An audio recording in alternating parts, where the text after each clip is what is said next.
Hi, it's Glenn Delco from Spiritually Speaking Speaker Trainings. And I get a lot of questions about how do I memorize my speech, my presentation, my talk.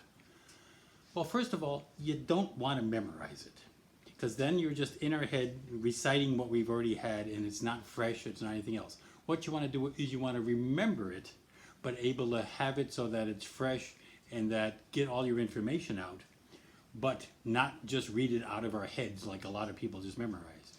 So one way of doing that, there's lots of different ways. One of the ways that I do it is we have our framework here. If you remember our framework, and if you don't know what this is, go back to the framework of a presentation talk that I did. And where you have your main goal, your goal line, your 7-word or less presentation line, your introduction, transition to that, your first point, transition, second point, transition, third point, and then closing, and then back to the goal line. Now, how I do it, and it works really well for me, is you break down your presentation. It's you're not remembering an entire presentation, you are breaking it down into sections. So here we've got 1, 2, 3, 4, 5 sections, and with a transition line in between them. So all you got to do is remember 5 sections. So in the beginning, you got an introduction. And just remember what your introduction is. And then remember what you're going to talk about your first point.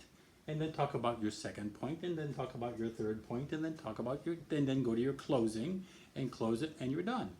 Now I'll give you a quick example of that.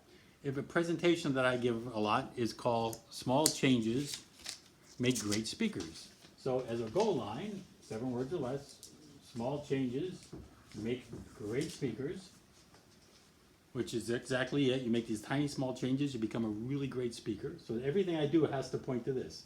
So I have an introduction, and that is, I always have this question I come out with. I say, so why is becoming a good speaker important? So in this, I would have this, and I would write this out at some point so that I knew exactly what things I wanted to say, but this is just a shorthand way of breaking this down, but I would have written this out so that I get all my wording and my thoughts out and everything else. And then my first point is about clarity, is that a speaker has to have clarity, and I'd write that whole thing out, but then I'd have it as sort of in my head that I could talk about a speaker and having clarity as a speaker on what they're going to talk about. I can talk about that for 30 seconds. I can talk about that for an entire weekend workshop, just getting clarity on what you want to talk about. Then the next point that I talk about is comfort. Excuse me. Being comfortable as a speaker. So up there, being comfortable, what do you do when things go wrong, and how to get comfortable and to make the audience comfortable and things like that. That would be my second point, and I can do the exact same thing, talk for 30 seconds or talk for a weekend on that, just on this section. And I have written this whole thing out so I know the different sections I want to talk about depending on how much time I have. And then the last one, the last third point, is being competent. So this is the third area that I'd want to be in, is how to be a competent speaker, how to use props, how to use body language, how to pause, all of those things to make you a competent speaker. And then in my closing is always something around that, okay, now that you have all things, you already are a great speaker. Doing this will make you even better. So that would be my closing. So here's an outline of a presentation right here. Now I would take a note paper with me, but I wouldn't have these words on it because looking at words would then get me into my head and too hard to read this thing.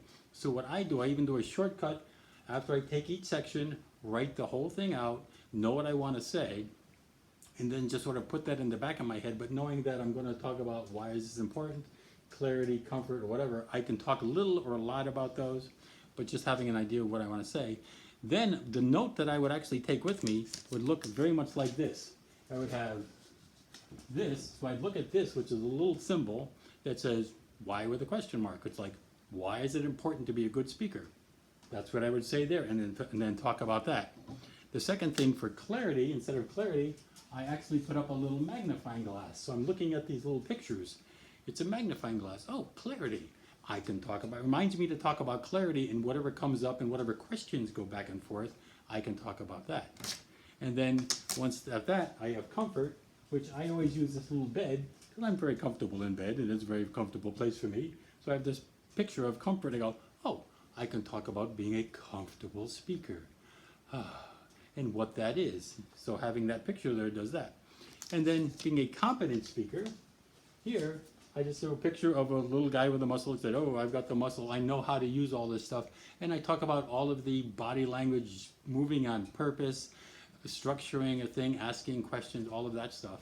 So that's what I use to help memorize the speech. And then the last one, instead of you are a great thing, I just put a big U on. It says you are already a great speaker. So my notes to help me memorize this thing when I go to a presentation, my notes literally look like this. I have a Y, I have a magnifying glass, I have a bed, I have this guy, and I have that. And I have given 2-hour-long presentations with just those 4 things, because that helps me to remember where I am. And any one of these I can talk about for 30 seconds or for an entire weekend, any one of those things. So that's what my notes look like when I do this. And I'll post those to some place so I can quickly look at them. My brain doesn't have to read words or focus in what does that say, because half the time I can't read my own writing. But that's how I help remember a speech, because it's not a speech, it's a conversation. And you don't want to memorize a conversation, you just want to remember what you want to say. So I hope that's incredibly helpful. put your comments below and ask me any questions, and put down what you would like me to cover, and I will cover that also. Thank you very much. Love you. Keep on speaking. Love you.